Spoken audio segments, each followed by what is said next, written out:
In an article from January of 2010, the Associated Press writes, Supreme Court ends limits on corporate campaign spending. The Supreme Court ruled today that corporations may spend as freely as they like to support or oppose candidates for president and Congress, easing decades-old limits on business efforts to influence federal campaigns. The justices also struck down part of the landmark McCain-Feingold campaign finance bill that barred union and corporate paid issue ads in the closing days of election campaigns. Washington. A closely divided Supreme Court on Thursday swept away long-standing limits on campaign spending by unions and corporations. In a long-awaited decision, the court's emboldened conservative majority declared that the limits on so-called independent expenditures by corporations violate First Amendment free speech rights. Remember, corporations are now people, too. The much-anticipated decision means that more money can be spent on federal elections, including this year's congressional elections. This means that corporations now have the same rights as you or me. So what does this precedent, set by the Supreme Court, have to do with taxpayer money? To get the answer to this, let's take a look at the Sunshine Review. Here we have Delaware taxpayer-funded lobbying. Taxpayer-funded lobbying is the practice of engaging in lobbying activities as a public entity. This is done by counties, cities, school districts, public facilities, and many other entities that receive taxpayer money through public funds. This is controversial because the agenda being lobbied for are not decided by taxpayers, whose money is used for the practice. This means the outcomes of lobbying are sometimes opposed to the constituents' benefit. In other words, taxpayer-funded lobbying is not in the interest of the voting, tax-paying public. But let's take a look at another state's taxpayer-funded lobbying. California has the same definition for taxpayer-funded lobbying, meaning that the outcomes of such lobbying are sometimes opposed to the constituents' or taxpayers' benefit. Lobbying the federal government by state and local entities totaled $84.2 million that year. This is the money that's being donated to campaigns. This is the money that's paying for votes. This is the money that is paying for politicians. When we go to California taxpayer-funded lobbying on the Sunshine Review, here we have a list of taxpayer-funded lobbying associations. Remember, an association is a corporation. The following is a list of California taxpayer-funded lobbying associations by type. Here we see lobby after lobby for employees of government-related jobs. Los Angeles Municipal Accountants and Auditors Association, county elections officials. Why election officials would have to have a lobby, I don't fully comprehend. Perhaps they're the ones that accepted bribes to get the riggable Diebold electronic voting machines in place for California elections. San Diego County Employees Retirement Association. The list goes on and on.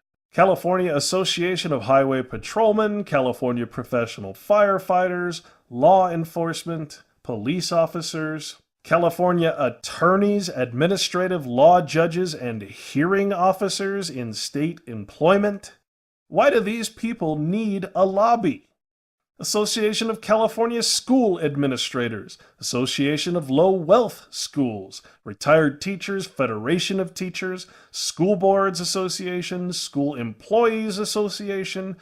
It goes on and on. Association of Joint Powers Authorities, Local Agency Formation Commissions, Professional Scientists, sanitation agencies. Why do trash men need a lobby?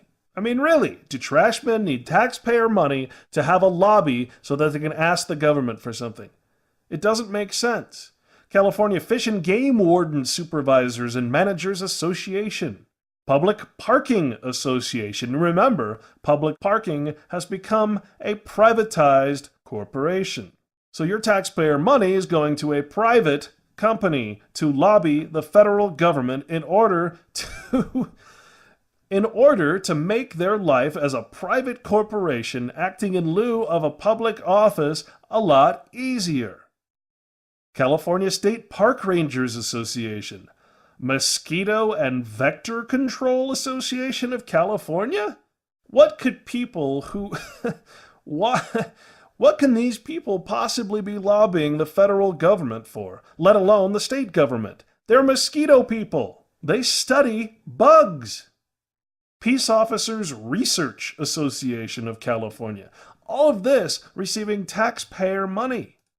Air Pollution Control Officers, Association for Alcohol Drug Educators. Here's one, Association for the Gifted. Association of Area Agencies on Aging.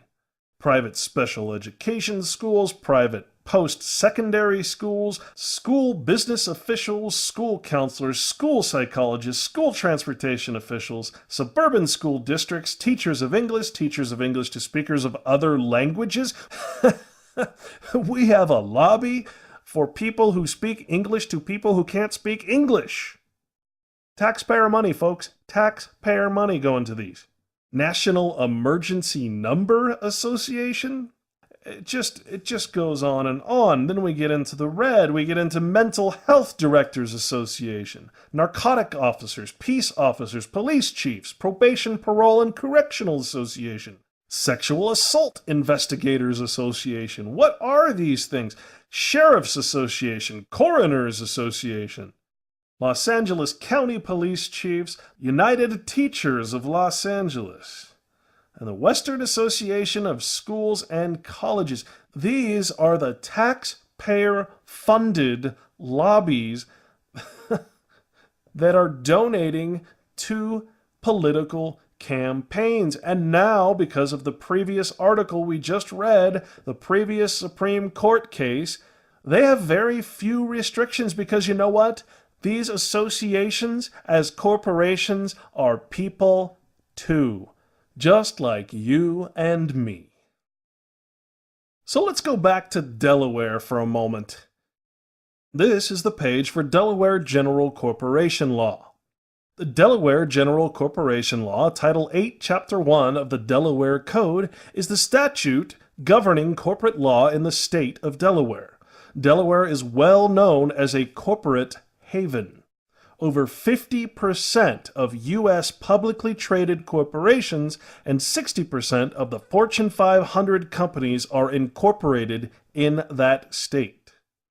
Now, as we mentioned earlier, a corporation that is incorporated in another state while operating in a different state is a foreign corporation. Delaware has also attracted some major credit card banks because of its relaxed rules regarding interest. Many U.S. states have usury laws limiting the amount of interest a lender can charge. Federal law allows a national bank to import these laws from the state in which its principal office is located. Delaware, amongst others, has relatively relaxed interest laws, so several national banks have decided to locate their principal office in Delaware. National banks are, however, corporations formed under federal law, not Delaware law. But Delaware's lax corporate laws are important because the United States has an important corporate law doctrine called the Internal Affairs Doctrine. Pursuant to this rule, corporations which act in more than one state are subject only to the laws of their state of incorporation with regard to the regulation of the internal affairs of the corporation. As a result, Delaware corporations are subject almost exclusively to Delaware law, even when they do business in many or even all 50 states. While most states require a for-profit corporation to have at least one director and 2 officers, Delaware laws do not have this restriction. All offices may be held by a single person who also can be the sole shareholder. The person who does not need to be a U.S. citizen or resident may also operate anonymously. Now you know why most corporations incorporate within the state of Delaware, and then are not held accountable for operating outside of another state's laws. It is also very appealing that these corporations do not have to pay income tax while operating within the state of Delaware. And now we come to the most important part of the puzzle. From this point forward, we'll examine in great detail the shell game that is played with taxpayer money, and we'll look at the difference between the taxpayer budget and the Comprehensive Annual Financial Report. The Comprehensive Annual Financial Report, or CAFR, is the general accounting structure for government, a full disclosure of all assets and liabilities. As for the taxpayer budget, which is in the red almost every year, as our politicians promise that they've spent more than they have collected, our collective taxes as citizens of the city, county, state, and country of the United States are raised indiscriminately without regard to the financial hardships it causes. But what we must understand is that the taxpayer budget is only a small portion of the government's full financial statement, the Comprehensive Annual Financial Report. The taxpayer budget basically only accounts for the taxes collected from you and me, and the expenditures that the government uses that taxpayer money for within the year. Of course, as an excuse to continuously raise taxes year to year, we find that the thousands and thousands of individual governments throughout the states and the nation always spend more money than they take in. And for the most part, this taxpayer budget is an honest accounting of tax money expenditures. But what is not talked about openly in the media or in any candid public disclosure of note is the financial investments, assets, and holdings of each of the over 185,000 individual governments, municipalities, states, counties, cities, townships, city councils, school districts, enterprise operations, pension funds, and other governmental corporations have in their possession, which are listed on the full financial statement. This is called the Comprehensive Annual Financial Report, the CAFR. As alluded to by the former Comptroller General, Mr. David Walker, this report is mandated by federal law to be filed by all of these thousands of governmental corporate structures.